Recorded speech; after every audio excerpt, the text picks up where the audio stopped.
welcome to another episode of 50 States of Kindness. What? That's right. We're shaking up a little bit on today's live show. Um, how this came to be, and well, actually, before I get into that, I would like to welcome back Mr. Ben De Leon from the Recycled Corn podcast. Thank you, Ben, for coming on this random, spontaneous, impromptu show that I wanted to do before Christmas. Hey man, well, I appreciate the invitation. Nice to know somebody's thinking about me. I know I was so in the habit of doing a show because it's really weird how this works out. Like in the beginning of the year, you do like maybe one show a week, and then it turns into one show every 2 weeks, and then it goes into just hopefully you get one show in a month. And I'm at the point where all right, everything's starting to die down and calm. And then once January 1st comes around, it's time to hit it hard again. But 50 States of Kindness. Yeah. So I was in the car and my youngest son was in the back seat. And apparently, the wife had played a couple of our old episodes in the car. And he was really getting into our what we used to do for the intros. And which is fantastic because I was thinking about going back to that style. It's just a lot of work to do by yourself. But anyway, he was looking at him or listening to him, and then we were in the car. I was dropping him off from school, and then something something came up about the show, and then that's when he said 50 States of Kindness. And I was like, okay, that's a pretty good idea. So for the episode before we get into Christmas, instead of talking about Gryla and the Yule Cat and Krampus and everything that's fun to talk about and it is spooky all around, I thought it would be a little change of pace to talk about the kinder and more like happy-go-lucky things that happen around Christmas. Um, being that this is the official Christmas episode. So yeah, but before we get into that, Ben, what's new with you? Not too much. I finally got to go on my much needed, much deserved vacation. So I am enjoying 2 weeks off of work, paid, Nice. and I'm telling you, man, like it is such a relief not having to worry about, I got to go to work early, get up early, go through the grind of every day, and my job's not exceedingly hard, but mentally it just takes a toll, and I just needed this break Yeah. so bad. Yeah. And you recently hit your was it your 20-year mark? Yes, sir. 20 years federal service. So, man, Uh, that's awesome. You're just inching away from retirement, man. Just inching away. yeah, I mean, from what I checked on my retirement date, whatever, I still got like 10 years, so I'm not, I'm over the hump, but it's still quite a ways away. Well, what's cool about it is because you're 20 years in, you now qualify for like things like VSEPs and early outs. If they ever happen to do a reduction in force, you are one of the protected people, and you're one of um the top, I guess the top tier ones that they ask, hey, we'll give you 20 grand just to retire early.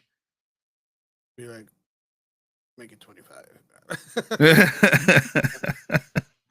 Because that it has been on the back of my mind for since October. Actually, since October, it's in the back of my mind of whether or not I want to leave my job, because I'm grateful that I have a job, but damn, it's just too. Sometimes it's just like too much to do by yourself, you know?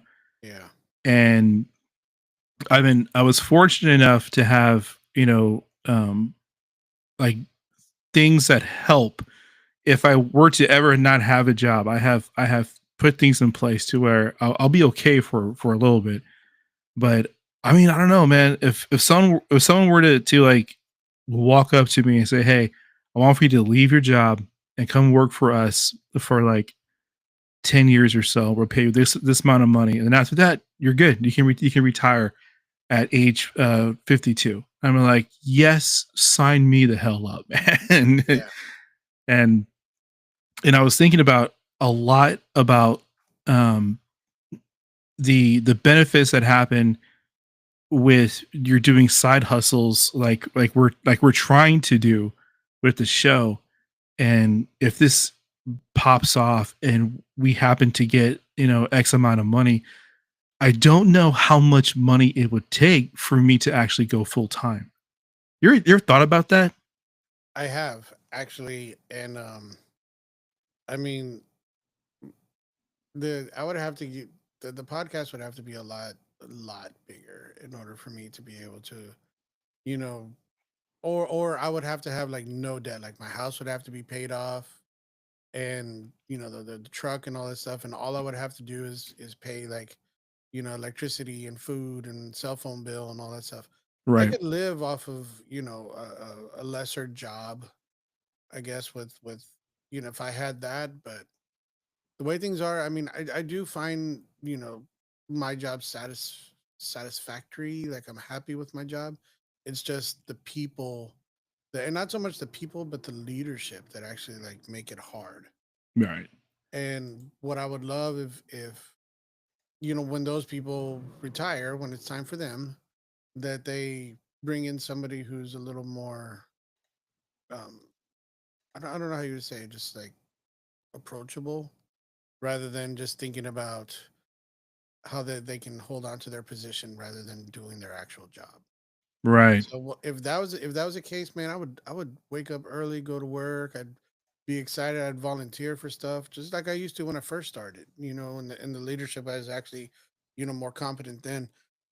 I used to be the guy that was always like, volunteering for stuff, and people are like, look at this dude, like all brown nosing. It's like, no, I just literally love my job, and I want to get back to that point where I enjoy that. Like, but of course, if someone has said like, I'll pay you the same amount to do the podcast, or to make content, not just a podcast, but Yeah. I'll pay you the same Yeah. amount to make content as you are making at your job. I'd be like, all right, like I told you guys, like you're not getting a 2 week notice, you're getting a 2 minute warning. So out, Yeah, I think there is a great difference between when you mention like getting money for the podcast vice getting money to be a content creator, because there is a huge difference between just being a podcaster and then being a content creator. Because in the content creation world, from what I've gathered and from what I've only been exposed to, it goes from actual play podcasts to regular podcasts to YouTube videos, Instagram videos, Twitch videos, and live streaming games, commentary. There's so many different avenues you can take as a content creator that you don't have to just be focused onto podcasting. And I think that's my next jump. Everybody who's followed the show knows that I've started my LLC, Alpha Line Productions, in February. February 28th is when I started the company. And the original goal of the company was to just umbrella house my creations, my shows, and my writing, so that everything funnels into a business. And then I have all the DBAs, but everything funnels into my LLC. And if anything were to happen to where I like say something that somebody just does not like, it protects me as the content creator, and it protects my creativity basically. So there hasn't been a whole lot of upward growth from when I started to now, and that's mainly because I haven't been funneling everything through the business. I haven't been promoting the business. I haven't done what I should have been doing for a while. But it's also it's been a rough year, you know, personal issues with the family and health, making sure everybody's okay, and then being a artist husband, you know, being there for my wife and her vendor shows and what have you. I've kind of drawn away focus from my LLC and just put it to where I needed for it to be, just to continue being creative. You know what I'm saying? Right. So the jump starting January is going to be a renowned focused on the business. And that means I want to start getting local sponsors. I want to push Corpus as my home base of operations. Because before I was getting listens, and that's fantastic. I'm averaging 120 plus listens per episode, which is not bad, but it's spread across the United States and the world. So like only like 20% of my listens come from like outside of the United States, and the majority of them are from the state that I do the show about. So, like, if I have a show, Rhode Island, and I post Rhode Island, I tag Rhode Island, and I do all the things Rhode Island, then I get more listens for the state. But after that, they're not invested to what I have to say about Connecticut or Delaware because they don't care. All they care about what their state is. So, my next plan in this thing, content creation, is to make Corpus my home base of operations, and that's to draw more listens locally and then expand outward from there. And that doesn't necessarily mean I'm going to stop doing different states, but that means more awareness, more advertising, more marketing here locally.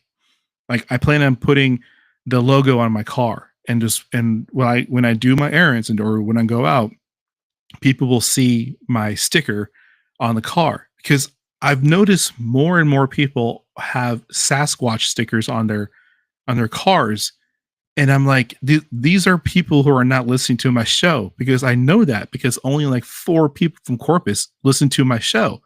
I have the analytics, I have the numbers. I know that they're not listening to my show. Right. So if I can pull those people into my show, then I can build a base here and then expand outward for the business sense. Also, that means getting more clients.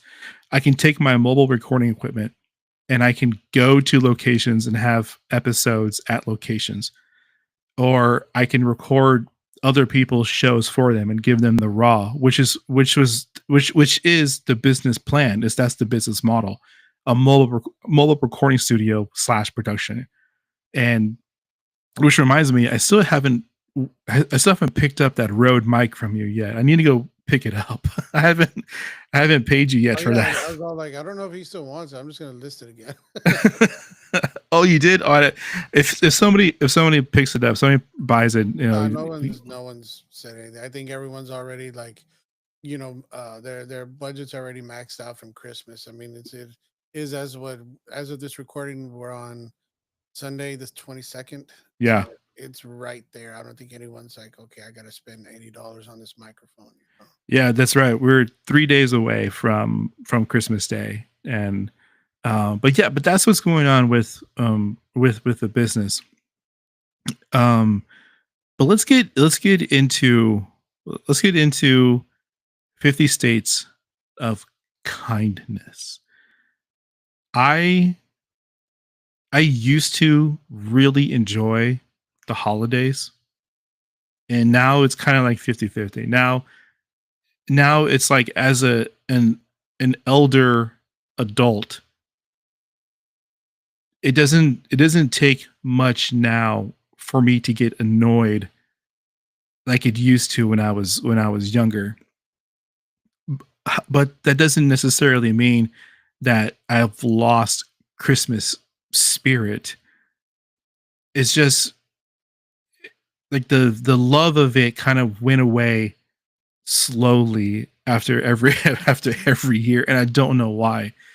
But it was very recently, very recently, where I did a random act of kindness, and was just a random thing where I had purchased. They didn't know who I was. I just purchased a cup of coffee for the next person behind me at a local coffee shop. I won't say where because we're not sponsored. But hey, Starbucks, you want to sponsor us? Hey, come on. I'm all for money to I'll even do brand placement. I'll do the show with a Starbucks cup. Say, like, I don't care what comes out of my mouth. I will, I will say whatever you want me to. But there was a point in my life where I did random acts of kindness, like almost once a month. I just did something that was just uh, random, that it just perhaps made someone else's life better. Have you have you ever done a random act of kindness like that? Oh yeah, it just happened yesterday, day before, I think. Um, I saw a guy drop his wallet out, in Walmart, and he just was walking off like nothing. I mean, like I easily could have just stopped and picked it up and gone on with my day and just enjoyed whatever was in this gentleman's wallet. But I chased him down, sir, sir, sir, and made sure, and it's like I can't, the Christmas season is, Christmas holidays coming up. I can't, in good conscience, let this family go with this kind of burden when I could do something to prevent it. And Yeah, and I didn't even think twice about it. I just, like I said, I chased him down, I handed it to him, and I was just thinking like, this is something that I would want done for me. And the guy looks at me, he goes, "Oh my God, thank you so much." He's like, "I don't think anyone else would have done that, like what you just did right now." And he wanted to give me, a reward. What I was, no, no, no, no. I do the right thing because it's the right thing, not because I'm expecting anything. yeah, But I told Sandra, I was like, it's just bad karma to do something around this time that could impact somebody's life, and not just his life, but again, his family, because you never know what's in that wallet. It could be, social security cards or medical information or whatever, and I don't want to be responsible for doing that to somebody. Um, so again, I just thought about, they say the golden rule: do unto others as you would do, have them do unto you. So yeah, I I, yeah. I brought it, brought it back to him, and so here you go, sir. Like I didn't want you to worry about anything. Here's your wallet back, and check it, make sure I didn't take anything and whatever. So Yeah, there were a couple of times where I paid for like random people's meals. Not recently, but this was like maybe like a 2 or 3 years ago. Just random around this time. It's not like every day I do it, but like um around Christmas time. I think I think just the feeling of being nice sometimes always gets overshadowed by the complete shit show that sometimes we see yeah, daily in our lives. And I truly do believe I truly do believe that everybody has a good side to them, regardless of if they are complete assholes all the time. But I truly believe that there's some people, everybody has a good side to them. It's just that how big of that side is, you know. hey, can I ask you a question? Yeah. Do you remember the movie Scrooged? Oh yeah, with Bill Murray. Right. Okay. Do you Yeah. remember at the end where he's giving this big speech and he's saying, to do good things for people, and he's saying when it feels so good to do things for people, Yeah. to be kind and all this stuff, and it gets to the point where you crave it, where you want that feeling, you get greedy for it. So if you start doing things because you want this feeling of, of elation for doing something nice for somebody, when does that cross over from doing nice things because it's the right thing to do and all this stuff, as opposed to being selfish and I want this feeling, so I'm going to do things for you, even though all I want is this feeling. You know what I mean? Like, Yeah. I think about that a lot, and I'm like doing it when I'm doing a good deed. Like we were at the Ren Fair the other day. There was this girl who wanted to go into the petting zoo, and she didn't have $1 to buy the food cup in order to give to the animals. And she was older. She must have been like 16 or whatever, but no one there, like I think whoever she was with had a $50 bill, and he didn't want to break it and all this stuff. So I'm like, I'm not going to deny this kid, even though she's a teenager, from going in and experience, just a simple pleasure of a petting zoo. Oh So I no, gave they're her a kids. dollar. We're old enough. We're old enough to be like, look, no, you're a kid. But I'm just like, here's $1. And she's like, no, no, no. I was like, no, I insist, like if you've never experienced it, because I heard her say she's never been into a petting zoo. So I was like, here, if you've never done it, I don't want you to go without, especially, if whoever, like I said, whoever she was with, I don't know if it was boyfriend or friend or whatever like that, didn't want to break a 50. I'm like, just go. It's not even a big deal. It's just $1, like Yeah. go pet a llama, have fun with that. But You pet that llama and you pet that llama good. I'm just like, again, like I said, am I doing this because it's the right thing, or just because I want that feeling and I want to see them enjoy, petting this llama or petting that horse or petting that, whatever. Like, so I worry about that because I don't want to do things because it's a benefit for me. I said I just want to do it because it's the right thing. And I know how addictive of a personality that I have, and I don't want that to become one of those things. You bring up a really good point about doing the deed, whether or not it is the right thing to do, or whether or not you feed off of the kindness for your own benefit. Because I think I think too much of a good thing can be just as bad as too much of a bad thing. You know, I I do think that there's some truth to that, and the cool part about it is doing good, and you feed off of that is still better than the alternative. Right. You know, and yeah, honestly, you do not know who you're impacting as well, because the person, like you said, could have been given the shittiest hand that day, and the cards weren't falling into place. And then let's say that teenager didn't well, let's just say that she did have the dollar, but like forgot it somewhere. I mean, like, now she feels like shit because she can't remember, oh, I had the dollar, but it's on here, and I wanted to do this.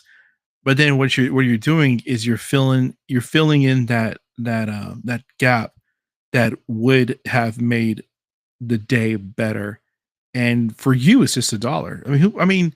Yeah, it's it's sometimes weird to hand strangers cash in order to do something. Yeah. It's a little weird. It's different from paying for like randomly buying a cup of coffee or something.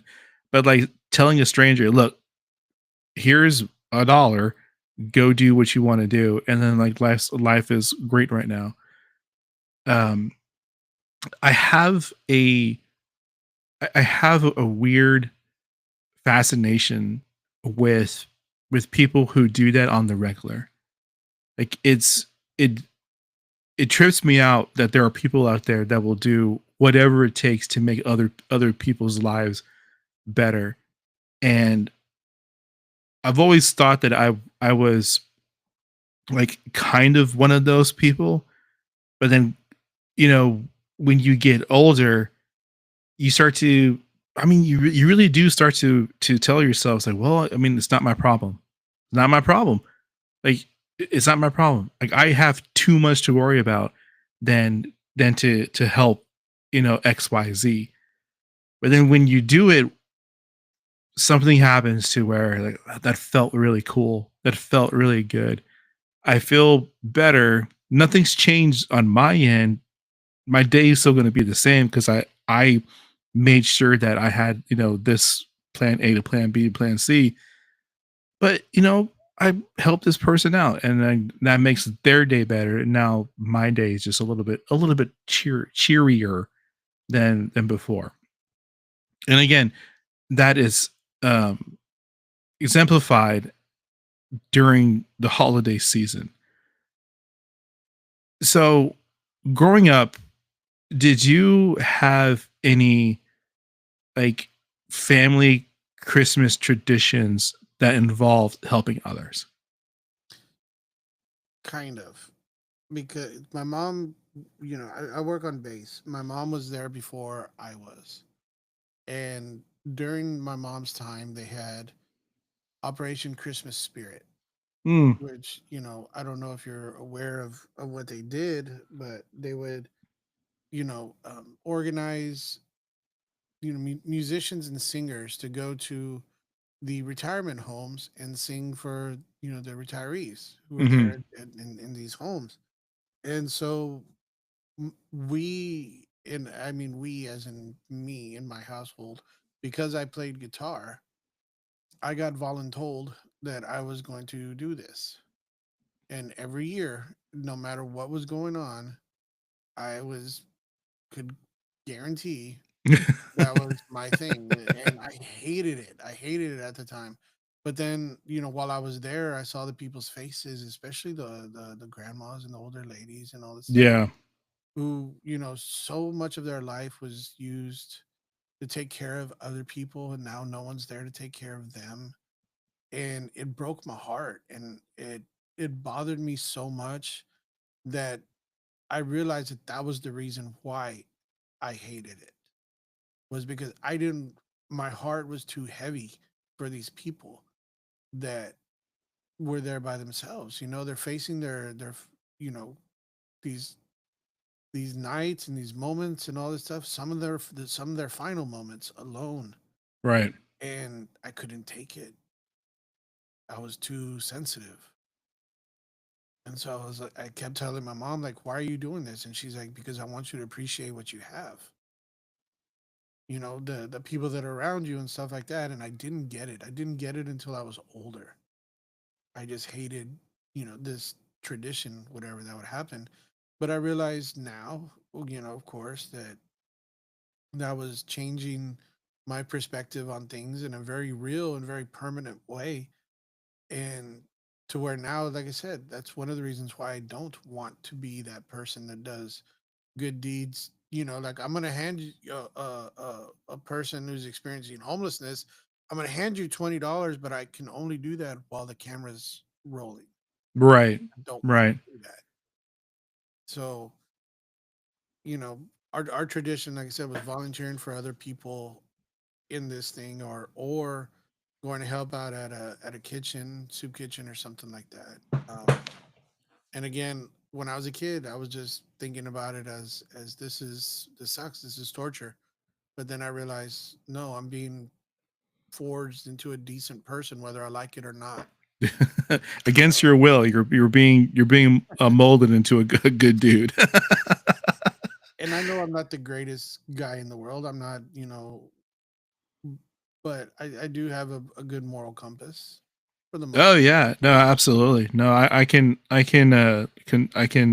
agree to that. I can second that. Going back to what you're saying about those people who do those videos, those fucking uh pay the whatever homeless and they do YouTube videos like that. I cannot fucking stand those videos because I know like most of them are staged. Right. Most of them are staged. The ones that are genuine, it is even harder to to side with the person who's giving the money because when the camera stop rolling, you have no idea what's going on. Right. That and um I saw one I saw one a while ago, and it keeps on popping into my feed, but it's just some random dude who gives a homeless individual like an obscene amount of money. Like it's like 5 grand or something. And the homeless person gets up and it goes and buys like jackets and food and things like that, and takes it to um the tent city where they're all propped up or somewhere, and passes out things and passes out food, water, drinks, and stuff like that. And the guy rolls, follows, and ends up giving the dude like another 10 G's on top of that. You know, and if it's true, then that's fantastic. That's great. But but when the camera stopped rolling, yeah, you still have absolutely no idea if that was true or not. Right. And then it kind of just puts me on the defense a lot when I see those types of videos. And I don't know, man. It's really really hard to decipher if someone's being genuine or someone is just being kind for the camera. Right. And I think we're at a point in our lives now where a camera you can expect a camera to always be on at any time. And I want to believe that people are inherently good, that they want what's right and they want to do what's right and all that. And I'm getting more, jaded and stuff throughout my years, and I don't want to be like that. And I love it when okay, this is gonna sound weird, but listen to the whole thing first. I love it when a disaster happens, and then Wow, that's pretty that's pretty. listen to the whole thing first. I love it when a disaster happens, and then you see the people who come out to selflessly give their time and give of their resources, Oh yeah. and those are the people who, they're like, well, let's celebrate you for what you did. He goes, I didn't do nothing except help my fellow man. I'm not a hero. I'm just doing what I feel is right, what God said is right. Um, you know, to make sure that this person is taken care of, or whatever, their life is saved, their possessions are saved. How whatever they did, the helpers are the ones that, I think are the ones who should be celebrated, but they're the ones who least want that attention because Yeah. they're not thinking about, I'm not doing what I'm doing for celebration. I'm doing what I'm doing because it's just correct. Right. And we saw that firsthand during Harvey.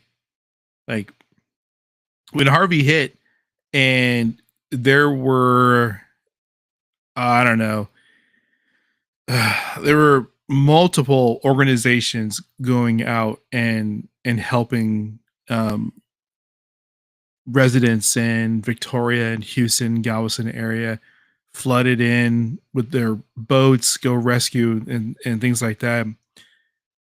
We saw the good in a lot of people who I don't necessarily know if they were like not sparked into action, but because they saw people who were in need, and they said, "Hey, I have the resources. I'm going to go help." Yeah. You know, and that's awesome, and that's how it really should be. I think, like I said before, I think the majority of people have some type of good in them, and it it may take it may take a horrible incident or a horrible disaster in order for that part of somebody to come out, because I don't know what those lives were, the people who had the boats in Harvey who were traveling back and forth picking up those people. I have no idea. They could have been the shittiest people on earth, but then they saw, they saw an opportunity, and then something in their soul, their person, what have you, said, we have an opportunity here to do something greater than ourselves, I'm going to do that. And that's awesome. I want to transition into something that's I think would be a little fun. Okay. If you could take your favorite cryptid or monster, paranormal, you can even do aliens, and you can put yourself in their shoes to do something good and do something that would better humanity, whether it's for that instant or for a long period of time. What is the cryptid, monster, alien, slash whatever, and what's the action? What are they doing? That's a tough one. Ain't it? I was thinking about that when I was prepping for the show. And when I mean prepping for the show, I mean just pushing start and then talking to you. I didn't prep for shit. So I was like, this is I think it would be a fun question to ask. Because like my favorite cryptid, and I don't know if we've talked about this before, but my favorite cryptid, and it's the one that I've given the most thought to and the most like fascination with, is the Loch Ness monster. Really? And I've always something above everything else. Above everything else, that's your favorite. Yeah, that's always like whenever even like during the days of the Inquirer, that magazine, whatever that was. Oh yeah. Yes. Anytime I saw something that had to do with the Loch Ness monster, Mom, can I buy this? Because I wanted to read it, and I would do book reports when I was in school on the Loch Ness monster. Every I would read books about the Loch Ness monster, even if it was not about the Loch Ness monster per se. I would read books about Loch Ness because I wanted to find out like what was going on, what was the because even when I was a little kid, what does the Loch Ness monster eat? How did it get Yeah. there? Like I thought dinosaurs couldn't survive in cold weather, and it's cold over in Scotland, so what's going on? So it would be kind of hard for me to be like, okay, well, the Loch Ness monster, comes out of the water and decorates somebody's house for Christmas. Like I don't see that happening, you know. But I mean, I would love if it was like, okay, I'm finally gonna pose for a picture. Like, you can get on my back if that's what you want. I mean, that's the genuine bottom of my heart answer is Loch Ness monster. But if you're okay, if it was to help somebody, I'm thinking, okay, well, what cryptid out there could actually like be of benefit to somebody? It's like, okay, maybe like a leprechaun or something like that, like just gives you the gold, or a vampire, like, okay, I'm gonna bite you, but not really gonna turn you. It's just gonna cure all your sicknesses or whatever. Oh, there you go. That type Yeah. of thing, I'm trying to think of something like that. But as far as what is my favorite cryptid? Like I said, I don't see how the Loch Ness monster could help anybody, but unless they're drowning and they get them up out of the water and put them on land. But that's So do you subscribe to the mythology that vampire when you bite, well, when you get bitten by a vampire, that you lose all your diseases? I I think that there's a transition period from where, like, during the transformation, like say you have cancer and you get bitten by a vampire, and it converts you into a vampire. You're not gonna be a vampire with cancer. You're just everything That's about true. your your That's your true. your living. You know, I don't want, and I don't even want to say like everything is cured because you're just not alive anymore for it to continue on. So, but I do think that there's maybe a point in there, like where you're not fully one way or the other. Like there's a little gray area where Yeah. everything stops and all your diseases are stopped, whatever. But then you're not fully converted into a vampire. You're just like they take you to the edge, and then they pull you right back. Oh man. I think I would have to go with Mothman. And Mothman, how he would help is he would sense, because he's the harbinger He's the bringer of doom. He's the warning of I say he's potential a doom. professional speaker. I mean, Yeah, yeah, yeah.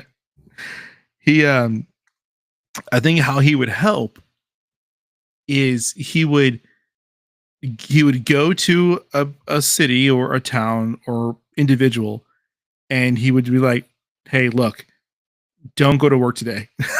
right. Just stay home. Don't go in your car. Don't drive on this road because there's going to be snow, and then you're going to get in a wreck. Not to say nothing bad's going to happen, but like it's going to be really inconvenient. So just stay home. Or he goes to somebody's like he goes to somebody's house and knocks on the door, and he's like, "Look, I know you wanted to buy that really expensive thing right now, but it's gonna break in like 2 days. Don't don't buy it. I'm here. I'm here to save you the time and trouble. Just don't do it." Right. And of course, he has the larger ones. He'll go to like potential cities and be like, "Look, it's gonna be hit by an earthquake. Everybody needs to get the fuck out of here or hunker down somewhere, and you'll be fine." But he'll be the warning, the warning between before the inconvenience or the horrible horrible thing. Right. Because I really I imagine Mothman being who Mothman is, just this like giant, like 6'5", 7 foot tall, ripped dude with wings, just like knocking on your door. Did you ever watch the Tick cartoon? Oh, absolutely! I love the Tick, Remember Arthur? the bunny. He was a moth. Yeah. Arthur was a moth. Yeah. Wouldn't it be funny if that was the Mothman? It was just some dude in a suit like Arthur. Like this whole time, he's a harbinger of doom. Was like, no, that's a Tick. Like messing with people. Like, Spoon. no, what you're saying about going to a big city, right? Yeah. It made me think of this conversation I had with Sandra. We were walking downtown on the Bayfront, and we're those two towers that we have right at the Bayfront, right? Oh So yeah. I was looking at those towers, and I was telling Sandra, I was like, this would be the shittiest town to be Spider-Man. She's like, why? I go, because all the crime would have to happen within this one Yeah, with the area small of this building. section. Like, we don't have really any other buildings for him to like swing around town. So I just imagine him there, just like, bring that dude closer.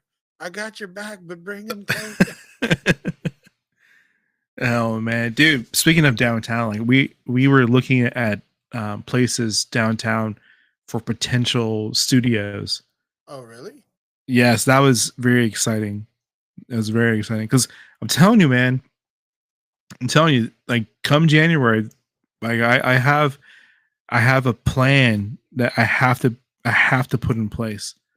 If I want this to jump off the the larger scale thing I wanted to do with the studio, the video production side of the house, the podcast, the art studio. I think by hopefully by October of next year, I think it'll be a thing that someone can go to and record episodes or do their thing. Um, Whether that's going to be at a location or we do it in my garage, it's going to happen. Yeah. Yeah. Well, I mean, I'm still waiting on my invitation to join whatever, but it's What, join the network? yeah. I mean, I thought, aren't you? I thought you were a part of. Um. they don't have an LLC. Oh, they don't. Oh, they don't. No, as far as I know. Oh, I don't know. I don't know. I We do need to sit down. You, me, and Scuba. We need to sit down and we need to see what our goals are for 2025. And I'm telling you, I'm gonna start putting sponsorship packages together. Telling you, hey, HEB, like, look, we're hometown dudes, man. And I'm we're not always talking from up the waters. yeah, I'm not from Corpus, but I've been here since 2010. So I think I qualify for some local The branding. you rep HEB, come on, Corpus more than Whataburger. people who are here, who were born here and hate the town. You know what I mean? Like I've heard people go off on Corpus before, where all I've heard you say is nice things about the town. So we'll claim you. Like we'll get rid of these other d bags, whatever, and we'll claim you as a hometown boy now. So in the name of all that's holy and unholy, whatever, you are now a Corpus Christian. Enjoy. Don't get me wrong. There are some things. There are some things around town. And we're like, oh, I don't know, man. But for the majority, it's not bad of a city. I It's love not. it here. I mean, It's I've lived not in other bad. places, and there's no place I'd rather live than Corpus. Well, right now, I mean, if I was to win the lotto, then I'd want to, like I said, own like 4,500 acres in the middle of Montana, and not see my neighbors for about an hour or so drive. I haven't told you. I haven't told you. I was looking on Zillow, and there was property in Colorado, and it's large. It is a big piece of property, and it's reasonably priced, I guess, but you're only paying for the land because the house itself is it's decent. It's about as I think it was a little over 2,100 square feet. So it's not a very big house, but it's a house. But the property is massive. So I was like, man, if I ever had like $5 million, I'd be like, look, dude, we're all gonna go, all of us, we're all going. You, Scoob, Mel, Sandra, everybody, let's go. Let's go to Colorado and live out the rest of our lives on a big ass ranch. Dude, I'm down for that. Like I said, I've been telling Scuba for the longest time. I was like, if I ever won the lotto, I said, don't worry about anything. I said, you're coming with me, and that would be a recording studio. Like him and Mel would have their own, if not wing of the house, then they would have their own. We would have a big enough property where we could build them their own, like compound, whatever. Yeah, But it's yeah, all like one community. I want us to be able to have our privacy, but still be able to, and it would be awesome if you and Kaylee and the family could come too. Because again, like I said, I'm talking about all this like we actually have the money. great. I would have to actually play the lotto in order for this to happen. But we always talk about if we won the money, what would we do? And I said, well, the people who've always been there in the circle, whatever. It's like I want to take care of those people too because they took care of us when we needed it the most. So to me, that earns them enough that earns them enough to have a spot in our success. So Yeah, we have a big enough property to where we could, okay, Sandra and I are going to live over here. Y'all can live over here, and you sure there may be a 10-15 minute drive before I can get to your house, whatever, but at least we're all in the same area to where we can meet up with no problems. yeah. Kaylee's sister, who lives in Colorado, has pitched this idea so many times to us that like I'm beginning to like put it into my thought bubble. Like that's actually not a bad idea, to because what you're doing really is you're building a commune. And like if anything were to happen where we needed a place to hunker down, I think between all of us, and that's including my wife's sister, like we can live off the land because they're basically just greenhouse farmers. They can grow anything. They have a green thumb, and like we can get a couple of cattle, and we can be the next World War Z fucking commune. Yeah. Yeah, Have a base of operations, man. It'd be fine to me. dude, I'm down, dude. They said when we would look at these videos on YouTube of luxury properties, the ones that we always get like ooh about, well, they'll be nice and all this stuff, and all of a sudden they'll be like, with a private gun range, and we're like,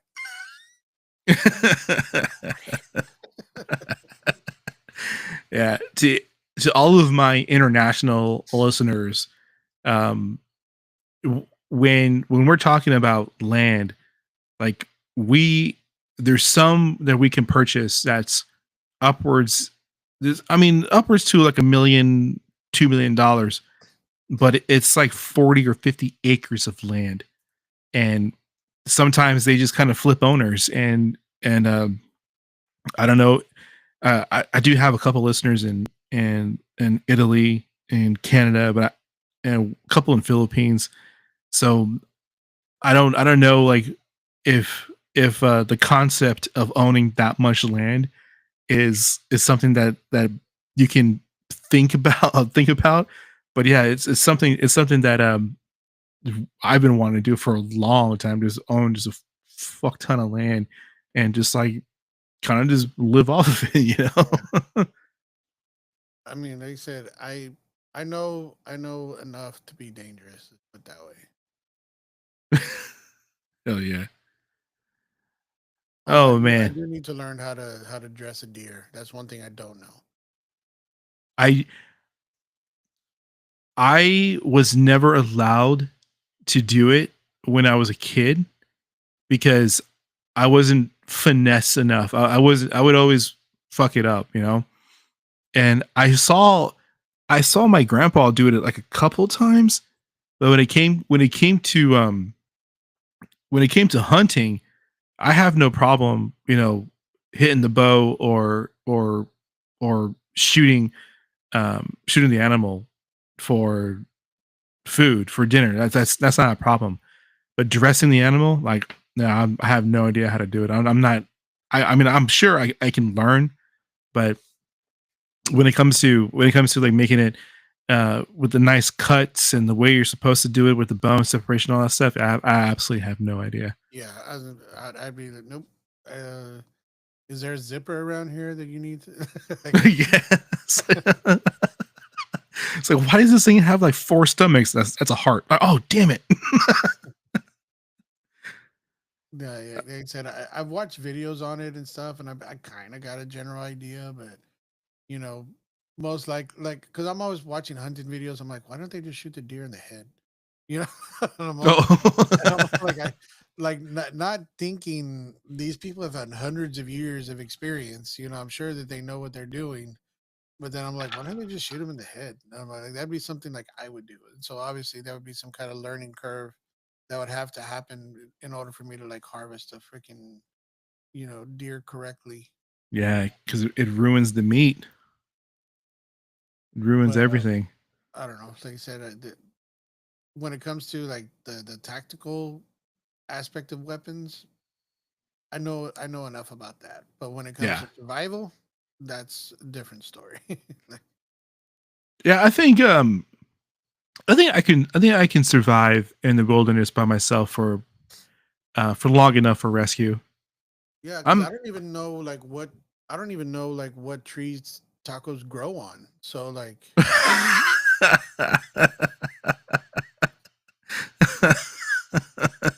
It's the carne tree, man. This right?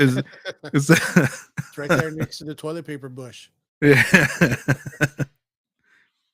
Yeah, I think I can survive in the wilderness by myself for long enough to be rescued.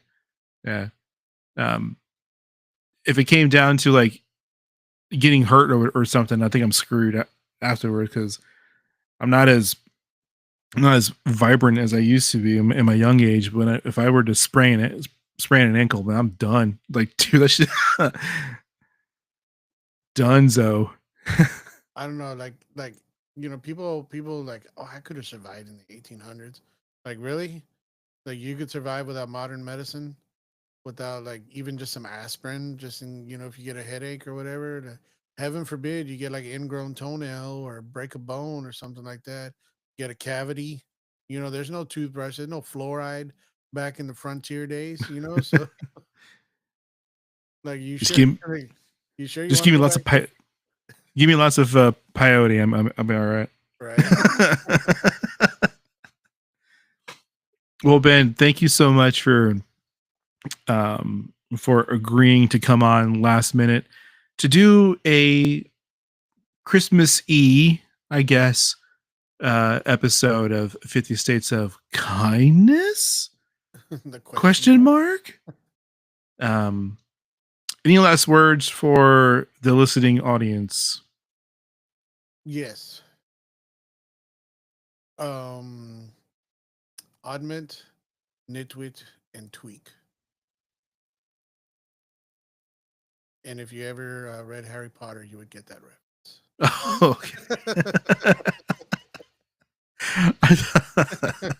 Speaking of Christmas, Christmas adjacent.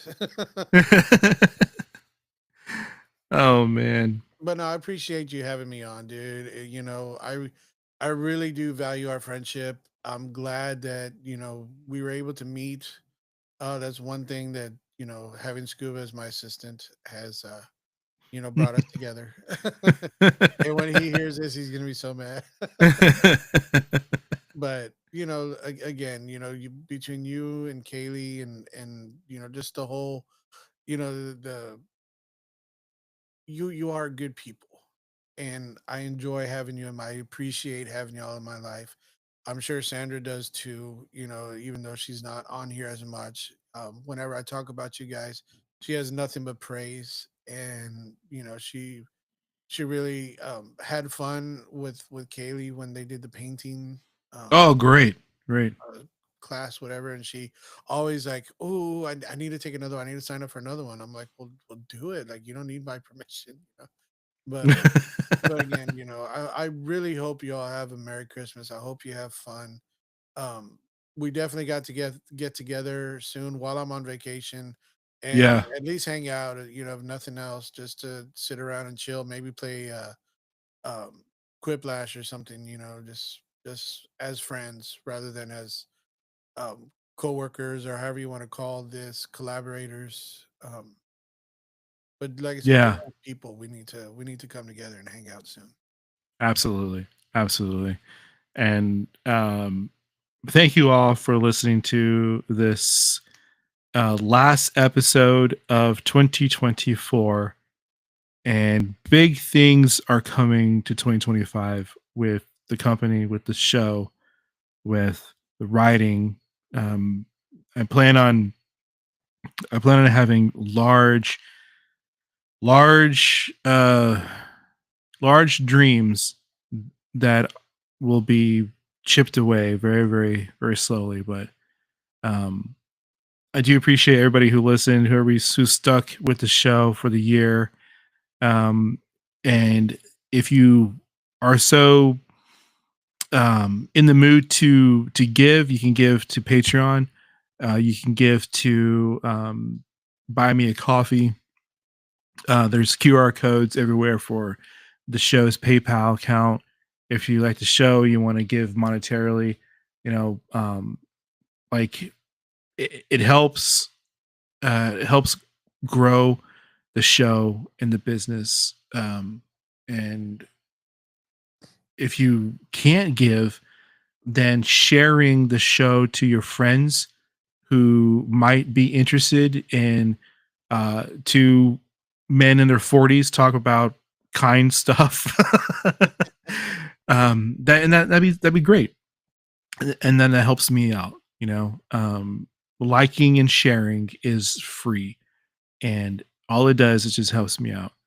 Uh, thank you all. Merry Christmas, happy holidays, and I hope that your 2024 was successful and your 2025 will be better. Thank you all, and later.